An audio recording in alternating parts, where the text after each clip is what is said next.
have got Tommy Sheridan. I can't help it because it's probably one of the best scenes of any movie at any time. And some of you will perhaps remember the movie where one of the characters said, "So God was creating man, and his little assistant came up to him and he said, 'Hey, we've got all these bodies left, but we're right out of brains. We're right out of hearts, and we're right out of vocal cords.' And God said, 'Fuck it. Sew them up anyway, smack smiles on their faces, and make them talk out their arses.' And lo and behold, God created the Tory party." Brothers and sisters, if you've not seen Brassed Off, I would tell you, go and watch it. It's absolutely fantastic. And while I was in my wee folder, another wee quote from one of Scotland's greatest artists, Ian Banks, no longer with us. I remember Ian, in the course of the independence referendum 11 years ago, making these points. He says, "The point is, there is no feasible excuse for what we are, for what we have made of ourselves. We have chosen to put profits before people, money before morality, dividends before decency, fanaticism before fairness, and our own trivial comforts before the unspeakable agonies of others." Brothers and sisters, the reason that quote is applicable today is because before I come out, I was wondering about my t-shirt. I usually like to wear Hope Over Fear t-shirts to these events, but you know, the reason I'm wearing my Palestine t-shirt, and some people, believe it or not, some people say, "Oh, what's Palestine got to do with independence? What's it got to do with this type of event?" Brothers and sisters, I believe that Palestine and human solidarity for Palestine has got absolutely everything to do with our movement and everything to do with our cause.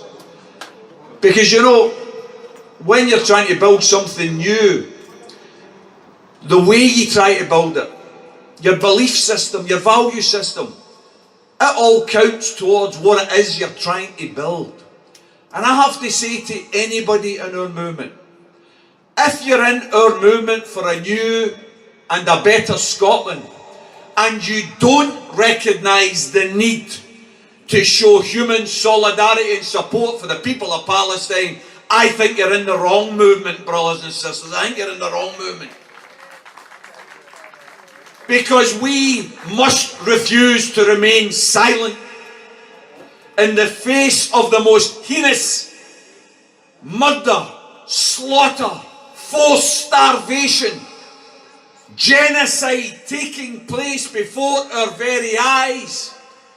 We, if we were an independent country, could be like the Irish and the Spanish, and we could condemn the genocide. We could expel the ministers of Israel. We could call them out for what they are and what they represent.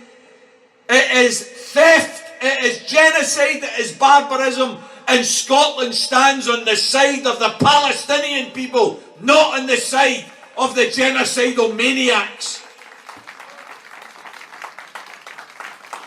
And some people, you know, when you make points like that, some people want to drag the debate about what matters in society.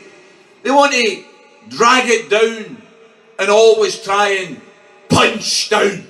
Punch down. We've got low pay, which is a scourge of many workers. Far too many workers rely on benefits, even though they've got jobs. The poverty paying employers, particularly the supermarket chains, they should be brought to book for the fact that people have to claim benefits while they're working. We should never accept that phrase that has become a curse.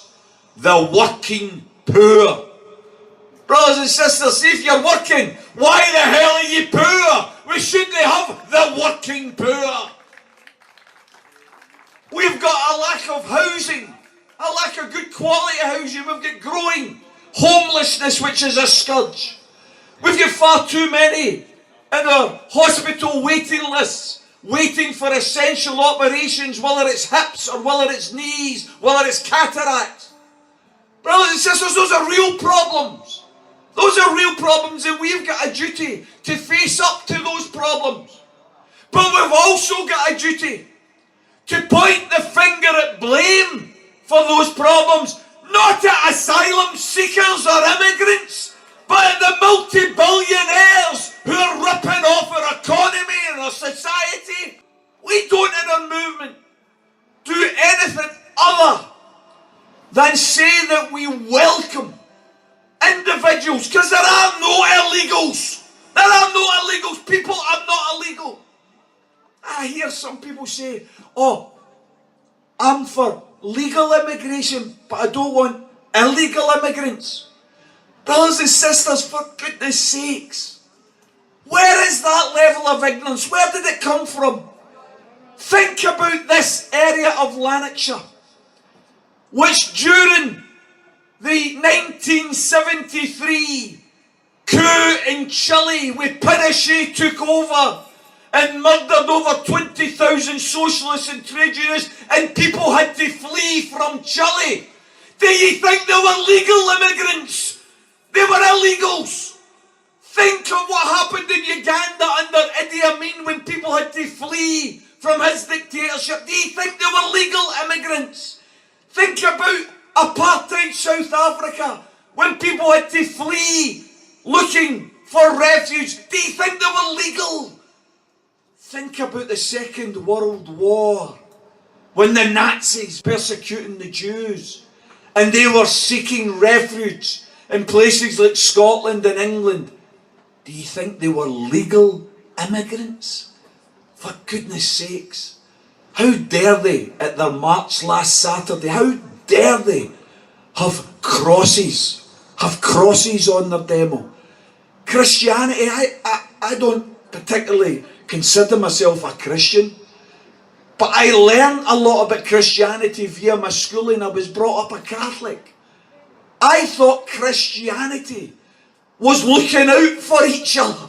I thought Christianity was about empathy and human solidarity and love and cooperation. How dare they use crosses in their marches unless they're upside down crosses and they're burning with white hoods? That's what they should have in their march. We should say loud and clear, brothers and sisters, that the new country we want to build, the new Scotland, the Scotland where the energy is owned and controlled by the people of Scotland, the Scotland where there's a national bank that can invest in building the housing that we need, the Scotland that sets living wages that means that nobody has to rely on benefits to live, the Scotland where the massive resources that we have in abundance are owned and controlled by the people of Scotland for the benefit of the people of Scotland. That Scotland has to be open, has to be friendly, and it has to have solidarity in its heart. Instead of fists of fury getting waved, surely we should be offering the hands of friendship to men and women that are fleeing from the disasters that we largely have created. Think about where the immigrants are coming from, brothers and sisters. Think about Iraq, think about Iran, think about Syria, think about Libya, and then think about all the countries that we've bloody bombed. That's the countries that were bombed. For these people who want to stop immigration, join us in calling on the government to stop bombing other countries. That's how you would stop immigration. And brothers and sisters, for those faint hearts who are offended offended that we call them racists. I've got to say to you, see when you're standing with a crowd and they're doing Nazi salutes, see when you're standing in a crowd and they're holding banners saying, kill them all. See when you're standing in a crowd and most of them have got convictions for domestic abuse, you're standing in the wrong crowd if you don't want to be called a racist.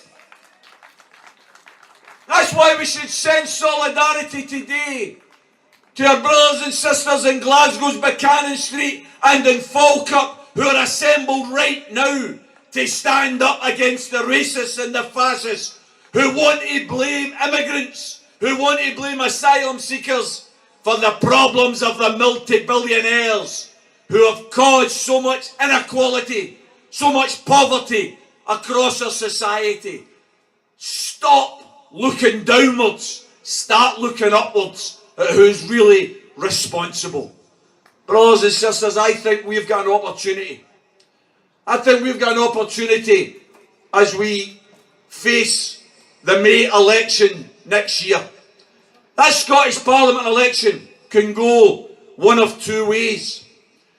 It can go the way of people being scunnered, being disillusioned, plague in all your houses, a lot of good people not going out to vote, the turnout being down, and some people, the people I'm talking about who want to blame those that are more vulnerable than them, they might turn to the right-wing reform as an option. That election could go that way. Or that election, if the SNP leadership in particular finds the courage, finds the dignity, finds what they are supposed to stand for from the very beginning. Elections were always the route to independence for the SNP. Let's go back to that route for the SNP. If the SNP were to turn round and say loud and clear, next May is an independence plebiscite election, you could electrify Scotland once again, and you could have the mood of 11 years ago in all of the cities and all of the towns where people would be going to the ballot box and they would know that they've got 2 votes and both of them are for Scotland, both of them are for independence, and I don't mind. Some people will disagree with me and I can take that. I'm going to say from this platform that I think the constituency vote by and large across Scotland should be for the SNP for independence. But the list vote, brothers and sisters, the list vote must not be for the SNP. It must be for one of the other independent supporting parties standing across Scotland. And all of those votes, if we can get 50% plus 1, that's the mandate for Scottish independence. That's the mandate. No more bending the knee. No more asking, please, sir, can we have our freedom? We've got the mechanism to deliver a freedom. It's called an election. That's what the Supreme Court found when they talked about the right to call a referendum. They said, well, the Scottish Parliament doesn't have those powers, but there are always elections. Brothers and sisters, we've got one in May. Clearly, I'm an Alba National Executive member. I hope that people will give the constituency vote SNP and the list vote Alba.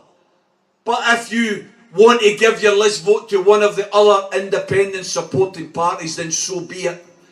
What we have to do is make sure that we are singing from the same hymn sheet here. That we are united, brothers and sisters. This movement is at its strongest when we march united. We will have different views on this or that issue. But surely we can unite on the one issue as far as this election in May is concerned. We say both votes Scotland. We say constituency vote, SNP or another independence party. List vote has to be for an independent supporting organisation.